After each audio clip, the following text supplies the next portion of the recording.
All right, engine nerds. I am going to do like this is a fast one just because it's a short question. And I'm getting a lot of questions. So I'm trying to pump more of these out, but still provide value and be helpful. But today I got a message from Josh. It says, "Hey Alex, my question for you is if my GPA is low, would being active in clubs, organizations, and competitive teams like Concrete Canoe slash Steel Bridge uh, Steel Bridge captain helped me get my first job?" This question to me it's a great question because I see so many people stress about clubs and organizations that it's kind of like you're thinking about it a little bit wrong for the most like most people because you if you're in college you've probably heard like I gotta get into a club so that I can put that on my resume and I'll get hired. And I'm never gonna say that that's wrong and not helpful, but the stress on it is sometimes a little misplaced because take a step back. Think about being an employer. You need to hire, I use this metaphor all the time. You need to hire a kid, right? So you go to a school and you are, let's say, you are a structural engineering company and you're like, okay, I'm going to go hire some kids. And a bunch of kids, you get 20 applications. Let's take a bet. How many of these kids are business majors applying for a structural engineering job? Probably zero. How many of these kids are probably structural engineering students? Probably all 20. So you need to understand, you got to think about the employer. If I'm an employer and I'm going to go to a school and hire, and everyone sends me their resume, let me guess, you're all at this school studying structural engineering. Okay. I that's like the first credential. So saying like I studied structural engineering, they don't care. You have to understand you and your peers are in a similar boat. You need to kind of separate yourself. So having the credential of I'm a structural engineering student, I have a good GPA, and like maybe like one other thing, and like I'm in the NCSEA club. Like 15 of those 20 are probably like that, and then maybe the other five are structural engineering students with lower GPAs. You know what I mean? So it's like there's a general consensus of the pool of which that hiring member is hiring for. So people often assume like being in these organizations and competitive teams and clubs are what's going to separate them. And it's like, hey, let's take another step back. Everyone in your concrete canoe club, what are they studying? Engineering. It's like, again, you haven't separated yourself from that pool. So being in that club is beneficial. I will not say it's not. It is great. It is beneficial. And I would strongly urge you to do it specifically. Like if you're into bridge building and concrete floating, you should 100% be in that club. If you are like, I want to go build steel bridges, you should 110% be in steel bridge club, be the captain. Sounds like Josh is the captain, or possibly looking at being the captain. So Josh, props to you. If that's what you want to do, go be in that club. If you want to do, if you're like, I really like geotechnical engineering, and also the other thing, the general thing is concrete canoe and steel bridges are like the general civil engineering clubs at most universities. So like those are the two big ones. Um, if you want to be a geotechnical guy, being in either of those clubs is going to be helpful. It's a good talking point in your resume, but it's not going to make or break if you get hired somewhere. My resume, I like to be weird. And I'm a talkative person, so I enjoy talking about stuff. I have a lot of random things on my resume. I have, my video gigs that I do on there. I have my jujitsu. I put that I play guitar on there. I do like personable things because like I'm saying, you sit down in front of me, I'm trying to hire you. I read your resume. Yeah, you're a structural engineer. Yeah, you're in concrete canoe. Oh, you do jujitsu? Like, oh, what do you do? It's like, oh yeah, I do jujitsu. It's like, keeps my mind free. Like the end of the day, you need to sweat. And then, makes me better at going at work because, I get my physical aggression out and, I can sweat and then I come back in and my mind's clear. I'm a hiring guy. So now I have this guy who's a structural engineer in concrete canoe. And then I have this other guy who's studying structural engineering, not in concrete canoe, but he seems cool and, like understands what makes him happy, what makes his brain better. I'm just more inclined to go with this guy just because, again, I'm going to share an office with him. I want to be in an office with a cool person. They're both studying the same thing. I mean, unless one's like a brainiac and one like comes across as really, inept, the choice is pretty easy. So, and this is a basic understanding that all of the engineering students, understand what they're learning and like it. So, which most are when you're applying. So, Josh, if your GPA, I guess if your GPA is low, I guess the real question is if my GPA is low, will being in a club offset that? And you're going to love this answer. Your GPA does not matter. And okay, time out. I hate being a guy that's like, this is good, this is bad. I don't want to be that guy. In my experience, I had a 3.49. So I was right.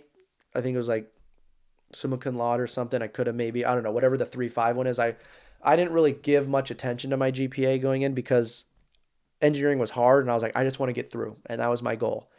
And so I got a 3.49 as my final GPA. And not once was it brought up. Not once was I asked about it. Now, do I know if maybe someone reading my resume saw that and was like, oh, it's in the 3.5. That's good. That's pretty good. We'll give him the interview.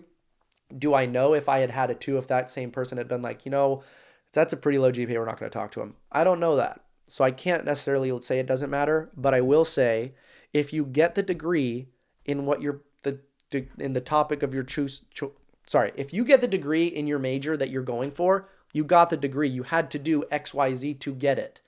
How you got it, ZYX, I'm not going to say it doesn't totally not matter, but I don't think that most employers are looking at that. Now, if you want to get into a master's program, your GPA does matter because now you are academically applying for further education. And one of the things that they will evaluate is your GPA. So in school, for me, the only people that I knew that were stressed about their GPA were individuals that were like, I want to go pursue a master's and therefore I need a high GPA so that I can get into where I want to go. And so, Josh, you just got to ask yourself, like, if you want to get into masters, you definitely want to think about your GPA and then, pump that up. Do what you need to do, get it up. But if you're not, and then your question is, if I have a low GPA and I just want a job, is being in a club going to offset that? I don't think it's going to offset it. But if it's having a low GPA and no extracurriculars and then having a low GPA and having extracurriculars, I mean, I feel like that's a pretty obvious choice. It's like, yeah, just join the clubs. But then the other side of it is don't be a square. It's someone said the other day, it's like I didn't like this place because I was working with a bunch of squares. I'm like, that was pretty funny. So you don't just want to be like another square in the workplace. You want to be cool, you want to be vibrant, be colorful. And ways you can do that is 100% through the club, but also branch out a little more. Be like, hey, if I join this company, I'd love to start, a softball league on Tuesday nights with a bunch of the people that work here. Be like, dude, that's awesome. That is way cooler than everyone else. Like, I like concrete canoe, because all the interview questions be like, oh, so what'd you do on it? I built the concrete canoe. Really?